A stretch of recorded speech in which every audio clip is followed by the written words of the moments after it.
Months after the events took place, Pulitzer Prize-winning journalists and others are finally reporting about the lies and manipulations of the US government regarding the recent chemical weapons attack in Syria. Far from shining a light on the true situation in the country, however, these reports continue to avoid the underlying causes and explanations for what is happening in Syria and the forces that are behind it. This is the GRTV Backgrounder on Global Research TV.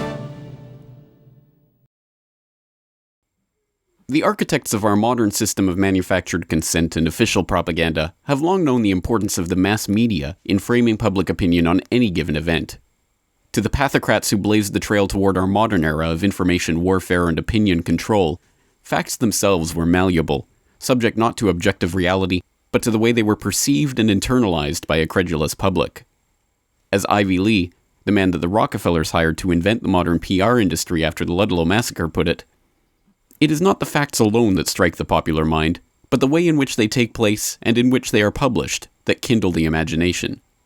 Besides, what is a fact? The effort to state an absolute fact is simply an attempt to give you my interpretation of the facts." This disdain for the public and the psychopathic ease with which elected officials lie to their electorate is nowhere more apparent than when a democracy attempts to rally its citizens to support a war of aggression abroad. If truth is the first casualty of war, the battlefield where that casualty takes place is in the mind of the liar's own citizenry.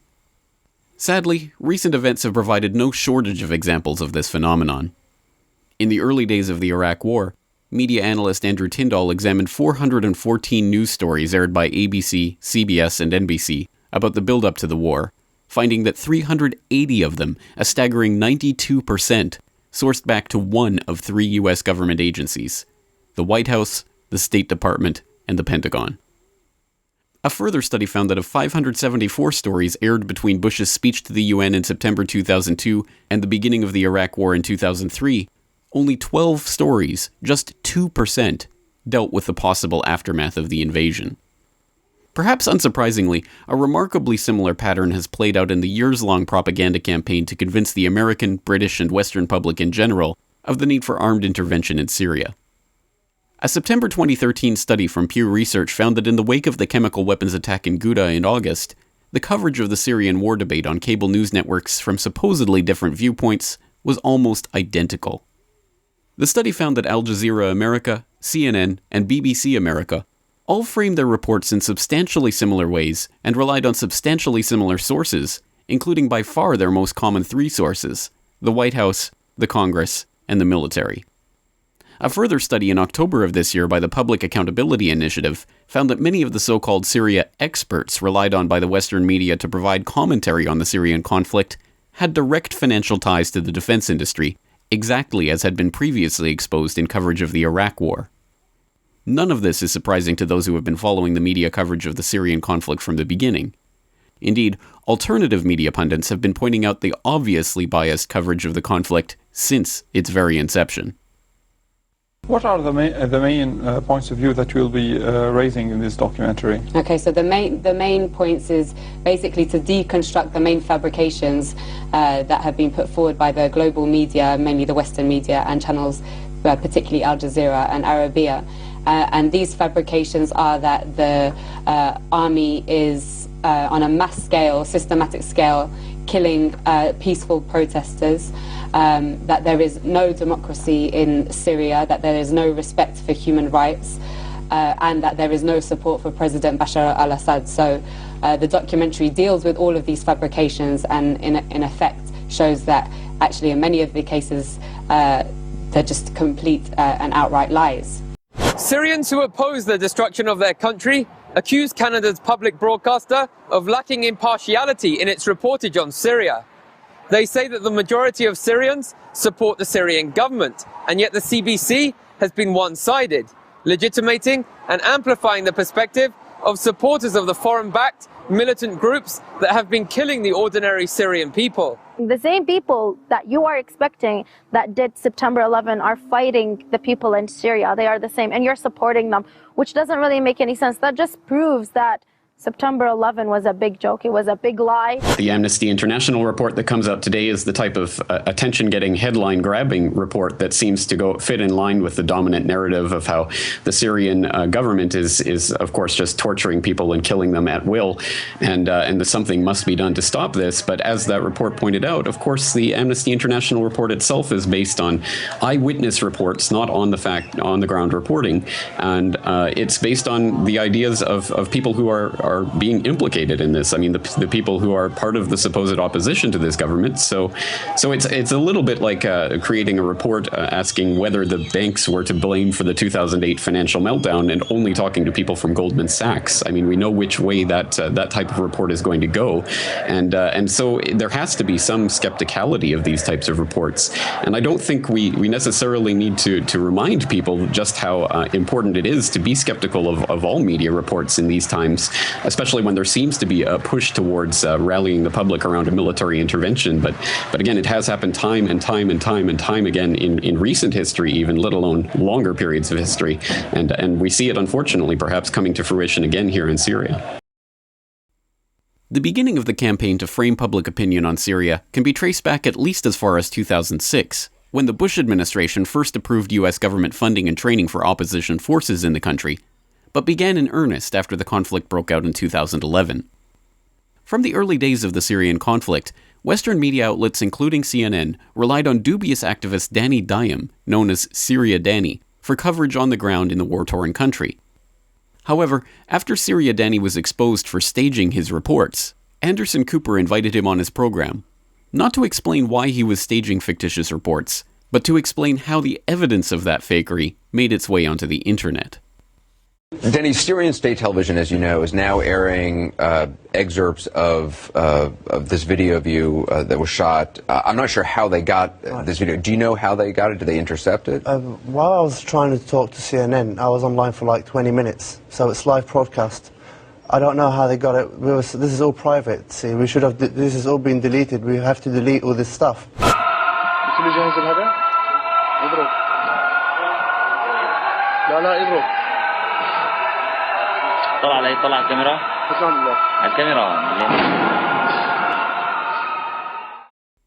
In March 2012, several key staff from Al Jazeera's Beirut bureau, including the bureau's managing director, a correspondent, and a producer, all resigned in protest of the network's bias in its coverage of the Syria conflict. Well, we're receiving information now about the reported resignations of key employees in Al Jazeera's Beirut office, and they are claiming that the channel has a very provocative stance and has been involved in agenda-setting, biased reporting. These resignations include the managing director, the correspondent, and the producer. And specific reports that we are hearing, particularly from the correspondent, is that Al Jazeera refused to publish pictures of armed fighters clashing with the Syrian army, and in addition also ignored a referendum on a new constitution in Syria. In August of 2012, the BBC released a video report showing members of the Syrian terrorist insurgency planning to trick a prisoner into becoming an unwitting suicide bomber, a war crime under the Geneva Conventions. The rebels appear to be treating him well, offering him cigarettes and a shower, and he's told that he'll be released as part of a prisoner exchange.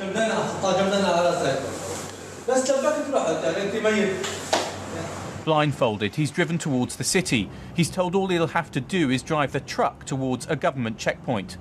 What he doesn't know is the truck is the one that's been rigged with a 300-kilo bomb. After independent media started to draw attention to the clip, it was quickly removed from the BBC website, and copyright violations were posted on YouTube copies of the footage. And in the wake of the recent Syrian chemical weapons attack, the BBC aired an interview with a dubious medical expert that appeared to have had its soundtrack drastically altered in two different versions of the interview, broadcast in separate reports. We've had a massive influx of what looks like serious burns.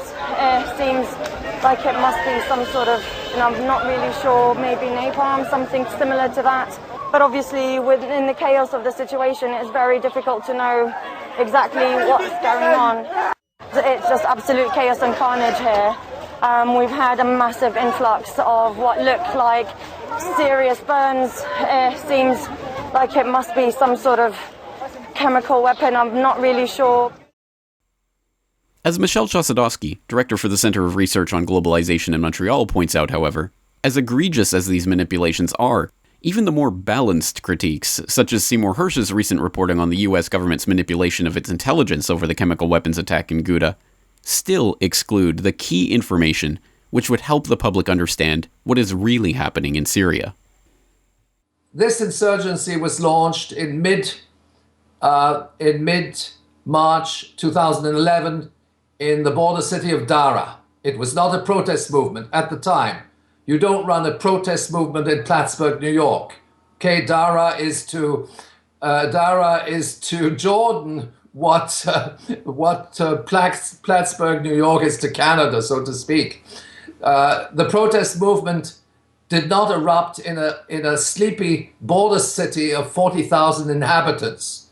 And anybody who had some minimal understanding of and had read the press reports would know that right from the beginning, this was an incursion of death squads, snipers who were shooting on security forces, and it was actually confirmed with the data on mortality and so on. They were involved in acts of arson and so on and so forth. As the crisis unfolded, we saw a whole series of atrocities, and the media would say that these atrocities were committed by the government of Bashar al-Assad. The absurd proposition is that the government was actually killing its own people.